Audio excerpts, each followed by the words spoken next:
The times magazine की सूची में शामिल हुआ डॉक्टर पूर्णिमा देवी वर्मन का नाम। असम में हरगिला पक्षी के संरक्षण के लिए बनाई है हरगिला आर्मी। इस सूची में स्थान पाने वाली एकमात्र भारतीय महिला है डॉक्टर वर्मन। फिर से शुरू हुआ बायोलॉजिकल डाइवर्सिटी का 16वां सम्मेलन में की गई कैली फंड की शुरुआत। वित्तीय लाभ का उचित वितरण होगा लक्ष्य। किसानों को मिली बड़ी सौगात। प्रधानमंत्री ने जारी की पीएम किसान सम्मान निधि की 19वीं किश्त। डीबीटी के जरिए किसानों के बैंक खातों में भेजे गए 22,000 करोड़ रुपए। झुमूर बिनंदिनी कार्यक्रम में शामिल हुए प्रधानमंत्री। चाय उद्योग और असम में औद्योगिकीकरण के 200 वर्षों का प्रतीक बना कार्यक्रम। गुवाहाटी में आयोजित किया गया यह मेगा कार्यक्रम। सऊदी अरब ने उठाया एक बड़ा कदम। पोलियो उन्मूलन के लिए WHO की करेगा मदद। $500 मिलियन योगदान करने की जताई प्रतिबद्धता।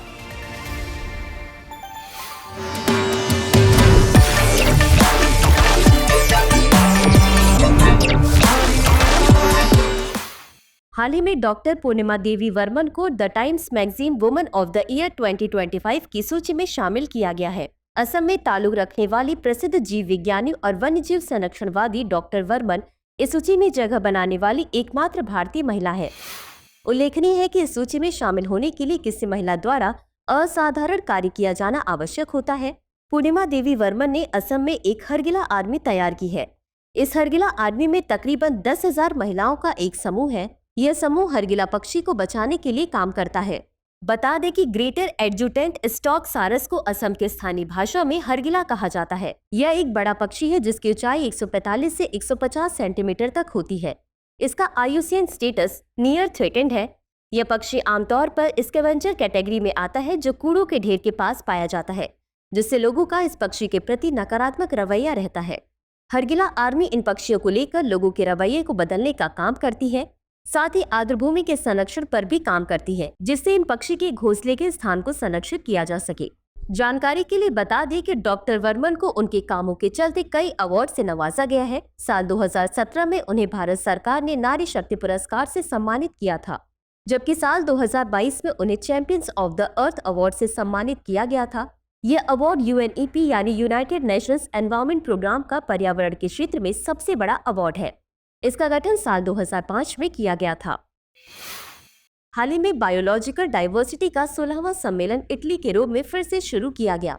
यह आयोजन फूड एंड एग्रीकल्चर ऑर्गेनाइजेशन के मुख्यालय में किया गया।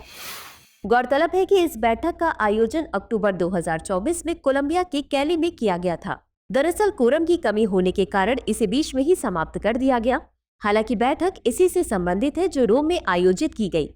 इस बैठक के दूसरे दिन कैली फंड का शुभारंभ किया गया। इसका उद्देश्य इस फंड के उपयोग से प्राप्त वित्तीय लाभों का उचित वितरण सुनिश्चित करना है। बता दें कि कैली फंड में निजी क्षेत्र की वे संस्थाएं योगदान करेंगी जो डिजिटल सीक्वेंस इंफॉर्मेशन और जेनेटिक रिसोर्सेज से लाभ हासिल करती हैं। इसमें वे कंपनियां अपनी पूंजी लगाएंगी जो जेनेटिक डेटा का उपयोग करके डिजिटल सीक्वेंस इंफॉर्मेशन के जरिए अपने उत्पाद तैयार करती हैं। इसमें फार्मा और एग्रीकल्चर से जुड़ी कंपनियां भी शामिल हैं। जानकारी के लिए बता दें कि जैव विविधता पर पहला वैश्विक समझौता CBD यानी कन्वेंशन ऑफ बायोलॉजिकल डाइवर्सिटी के नाम से हुआ था। इस समझौते पर साल 1992 में रियो डी जनेरियो में आयोजित United Nations conference and development में हस्ताक्षर किए गए थे। यह अपने 3 मुख्य लक्ष्यों के साथ काम करता है। इनमें पहला जैव विविधता का संरक्षण, दूसरा जैव विविधता के तत्वों का सतत प्रयोग और तीसरा जैव विविधता से होने वाले व्यापारिक लाभों में समुचित और बराबरी की साझेदारी शामिल है। हाल ही में प्रधानमंत्री ने भोपाल में ग्लोबल इन्वेस्टर समिट या GIS 2025 का उद्घाटन किया। इस अवसर पर उन्होंने राज्य की आर्थिक प्रगति, निवेश संभावनाओं, बुनियादी ढांचे, हरित ऊर्जा और इलेक्ट्रिक वाहन क्रांति पर विस्तार से चर्चा की। उन्होंने भारत के आर्थिक भविष्य को आकार देने में मध्य प्रदेश की महत्वपूर्ण भूमिका पर जोर दिया। साथ ही उन्होंने कहा, हरित ऊर्जा के क्षेत्र में भी राज्य तीव्र गति से आगे बढ़ रहा है। गौरतलब है कि भारत में अक्षय ऊर्जा में अब तक 70 बिलियन अमेरिकी डॉलर का निवेश किया जा चुका है। मध्य प्रदेश की बात करें तो यह जनसंख्या के मामले में भारत का 5वां सबसे बड़ा राज्य है। खनिज संसाधनों के मामले में शीर्ष 5 राज्यों में से एक तथा कृषि में अग्रणी राज्य है। प्रधानमंत्री मोदी ने भारत की इलेक्ट्रिक वाहन क्रांति में राज्य की बढ़ती प्रमुखता पर भी जोर दिया, जहां 2025 तक मध्य प्रदेश में 2 लाख से अधिक इलेक्ट्रिक वाहन पंजीकृत किए गए हैं। प्रधानमंत्री ने मध्य प्रदेश के बुनियादी ढांचे के विकास तथा इसकी कनेक्टिविटी और पहुंच की भी सराहना की। साथ ही उन्होंने मध्य प्रदेश में अमृत भारत स्टेशन स्कीम के तहत अपग्रेड किए जा रहे 80 रेलवे स्टेशनों की भी बात कही। जानकारी के लिए बता दें कि ग्लोबल इन्वेस्टर्स समिट 2025 का आयोजन 25 फरवरी तक किया गया। इसमें राज्य में निवेश को बढ़ावा देने के लिए 60 देशों के उद्यमियों को आमंत्रित किया गया। इस समिट में प्रमुख रणनीतिक देशों के 13 राजदूत, 6 उच्चायुक्त और कई महावाणिज्य दूत भी शामिल हुए। हाल ही में खान मंत्रालय ने 4 खनिजों बेराइट्स, फेल्सपार, अब्रक और क्वार्ट्ज को गौड़ खनिजों की सूची से प्रमुख खनिजों की श्रेणी में स्थानांतरित कर दिया है। बता दें कि यह फैसला सरकार ने नेशनल क्रिटिकल मिनरल्स मिशन या NCMM के अंतर्गत किया है। गौरतलब है कि क्रिटिकल मिनरल्स मिशन का उद्देश्य क्रिटिकल मिनरल्स के आयात पर भारत की निर्भरता को कम करना और उच्च तकनीक उद्योगों, स्वच्छ ऊर्जा तथा राष्ट्रीय रक्षा के लिए आत्मनिर्भरता सुनिश्चित करना है। बता दें कि प्रमुख खनिजों की श्रेणी में शामिल बेराइट्स मुख्य रूप से बेरियम सल्फेट या BaSO4 का खनिज है। इसका वजन ड्रिलिंग फ्लूइड्स में वजन बढ़ाने के लिए किया जाता है। इसके अलावा बेरियम से संबंधित अन्य रासायनिक उत्पादों के निर्माण में भी इसका उपयोग होता है। वहीं फेल्सपार की बात करें तो यह पृथ्वी की भूपर पट्टी में पाए जाने वाले सबसे सामान्य खनिज समूह में से एक है। इसका व्यापक उपयोग सिरेमिक, कांच और अन्य औद्योगिक प्रक्रियाओं में होता है। इसके अलावा अभ्रक या माइका एक प्रकार का चर्चजूनी है जो माइक्रोक्रिस्टलाइन क्वार्ट्ज की श्रेणी में आता है। इसे खूबसूरत रंगीन परतों के कारण इसे गहने सजावटी पत्थर और कलात्मक वस्तुओं में इस्तेमाल किया जाता है, जबकि क्वार्ट्ज सिलिका से बना एक कठोर क्रिस्टलीय खनिज होता है। इसका उपयोग इलेक्ट्रॉनिक उपकरणों जैसे घड़ियों, कंप्यूटर, कांच निर्माण और सजावटी वस्तुओं में किया जाता है। हाल ही में IIT मद्रास की टीम ने पानी के बिना कंक्रीट बनाने की तकनीक विकसित की है। यह तकनीक मंगल ग्रह पर निर्माण के लिए एक महत्वपूर्ण उपलब्धि है। मंगल ग्रह पर पानी की अत्यंत कमी के कारण इस तकनीक के विकास से निर्माण कार्य करना आसान होगा। बता दें कि IIT मद्रास की एक्स्ट्रा टेरेस्ट्रियल मैन्युफैक्चरिंग टीम द्वारा यह तकनीक विकसित की गई है। गौरतलब है कि विशेषज्ञ टीम ने वैकल्पिक रासायनिक बाइंडर्स और सामग्री का उपयोग करते हुए पानी रहित कंक्रीट विकसित किया है। इस शोध में पृथ्वी पर मंगल की सतह की परिस्थितियों का अनुकरण करके तकनीक का परीक्षण किया गया। पानी की कमी के कारण पानी रहित कंक्रीट मंगल की कठोर सतह पर स्थायी ढांचे तैयार करने के लिए आदर्श समाधान होगी। पारंपरिक कंक्रीट में हाइड्रेशन के लिए पानी की आवश्यकता होती है। नई तकनीक के माध्यम से वैकल्पिक रासायनिक प्रतिक्रियाओं का सहारा लेकर कंक्रीट को बिना पानी के सेट किया जा सकता है। यह तकनीक निर्माण सामग्री के वजन में कमी और लागत में बचत ला सकती है। वहीं मंगल ग्रह की बात करें तो यह सौर मंडल का चौथा ग्रह है। मंगल के 2 उपग्रह फोबोस और डिमोस फेरिक ऑक्साइड की उपस्थिति के कारण मंगल ग्रह को लाल ग्रह भी कहते हैं। हाल ही में प्रधानमंत्री नरेंद्र मोदी ने बिहार के भागलपुर में PM किसान सम्मान निधि की 19वीं किस्त जारी की, जिसमें 9.8 करोड़ किसानों के बैंक खातों में लगभग 22,000 करोड़ रुपए ट्रांसफर किए गए हैं। बता दें कि प्रधानमंत्री किसान सम्मान निधि या PM किसान योजना एक केंद्रीय क्षेत्र की योजना है। इसे 24 फरवरी 2019 में प्रधानमंत्री द्वारा लॉन्च किया गया था। इसमें किसान परिवारों को वित्तीय सहायता मुहैया कराई जाती है। इस योजना के तहत किसान परिवारों को 1 साल में 6,000 रुपए का वित्तीय लाभ दिया जाता है। यह योजना ministry of agriculture and farmers welfare के द्वारा लागू है। हर 4 महीने पर 2,000 रुपए की एक किस्त दी जाती है। परिवार की भाषा में पति, पत्नी और अवयस्क बच्चों को शामिल किया गया है। इस योजना का लाभ लेने के लिए भूमि स्वामित्व ही एकमात्र मापदंड है। योजना की शुरुआत में इसे 2 हेक्टेयर तक भूमि रखने वाले किसानों तक सीमित किया गया था, लेकिन बाद में इसे सभी किसान परिवारों तक विस्तारित कर दिया गया। हालांकि योजना के तहत कुछ विशेष श्रेणियों के किसान परिवार इस लाभ के पात्र नहीं होंगे। जानकारी के लिए बता दें कि केंद्र सरकार ने इस योजना को पारदर्शी बनाने के लिए PM किसान मोबाइल ऐप लॉन्च किया है। इसे 24 फरवरी 2020 को लॉन्च किया गया था। यह PM किसान वेब पोर्टल का एक सरल और कुशल विस्तार है जो अधिक किसानों तक पहुंच प्रदान करने पर जोर देता है।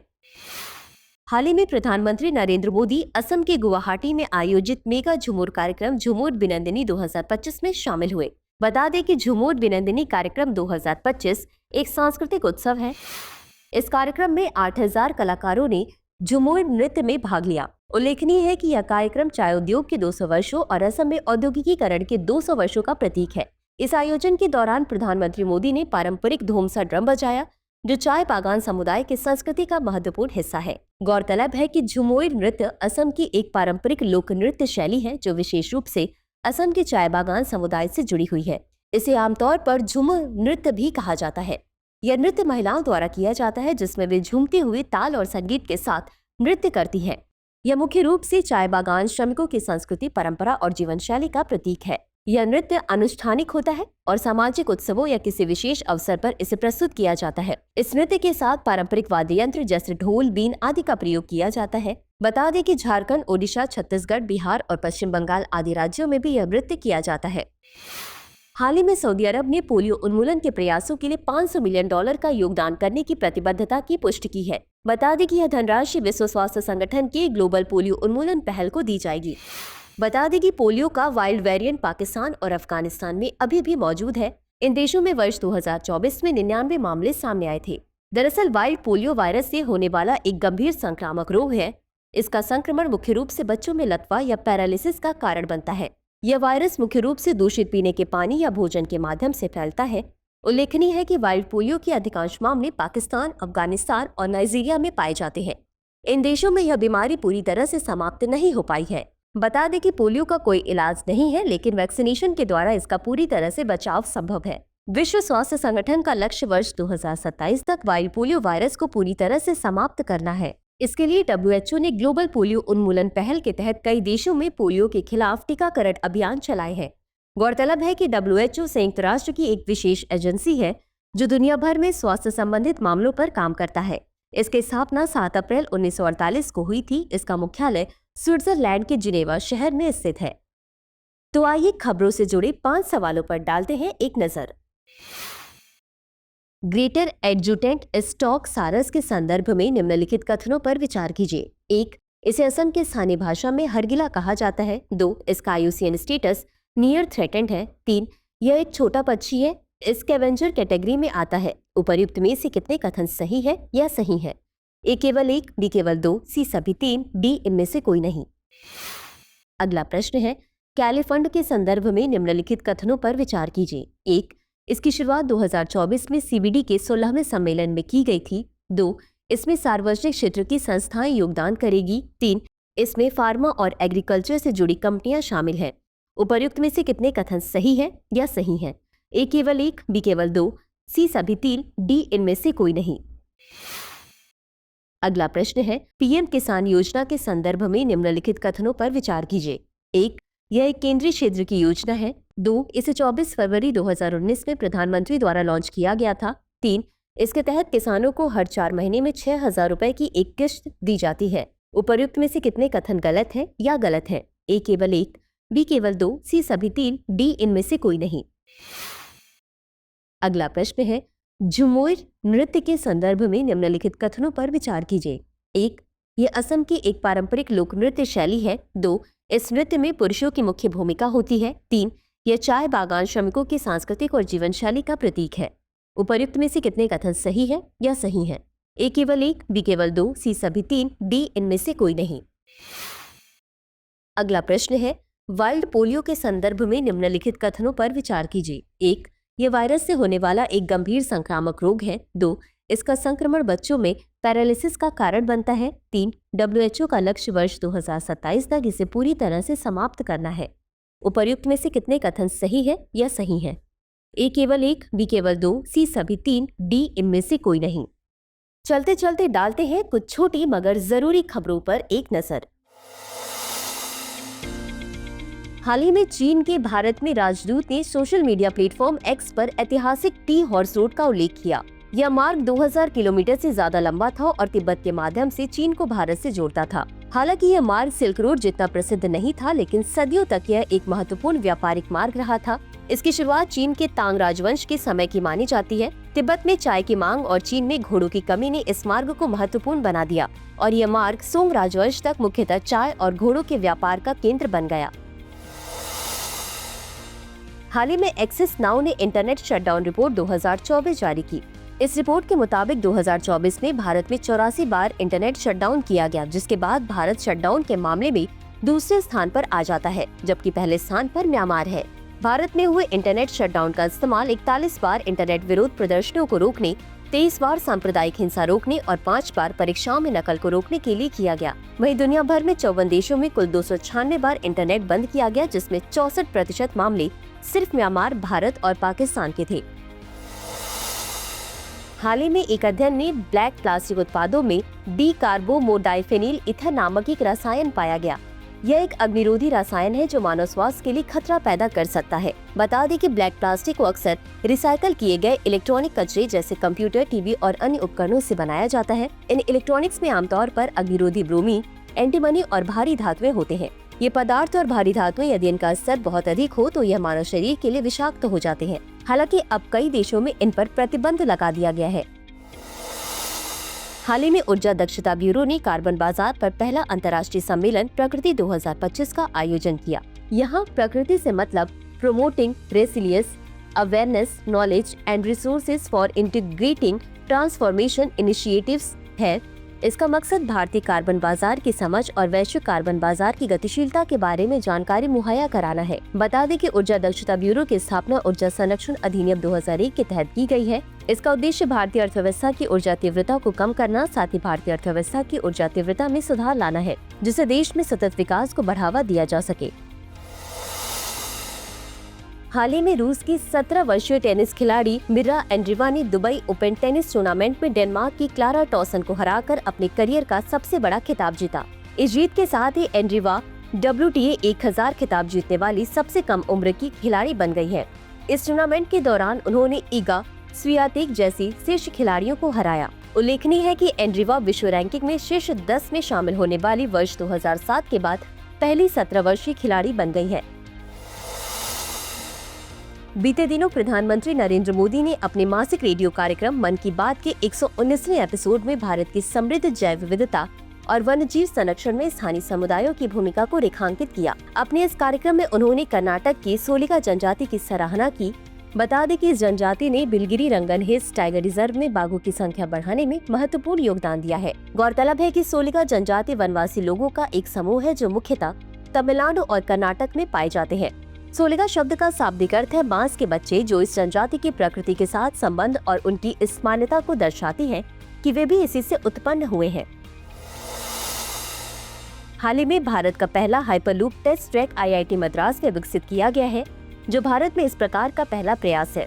यह परियोजना रेल मंत्रालय के सहयोग से बनाई गई है। इसका उद्देश्य उच्च गति परिवहन प्रणाली को विकसित करना है। बता दें कि हाइपरलूप तकनीक से बनी ट्रेनें 1000 किलोमीटर प्रति घंटा से अधिक की गति प्राप्त कर सकती हैं, जो विमान की गति के बराबर या उससे भी अधिक हो सकती है। यह प्रणाली वैक्यूम ट्यूबों का उपयोग करती है, जिससे घर्षण और वायु प्रतिरोध समाप्त हो जाता है, जिससे ट्रेनें अधिक गति प्राप्त कर सकती हैं।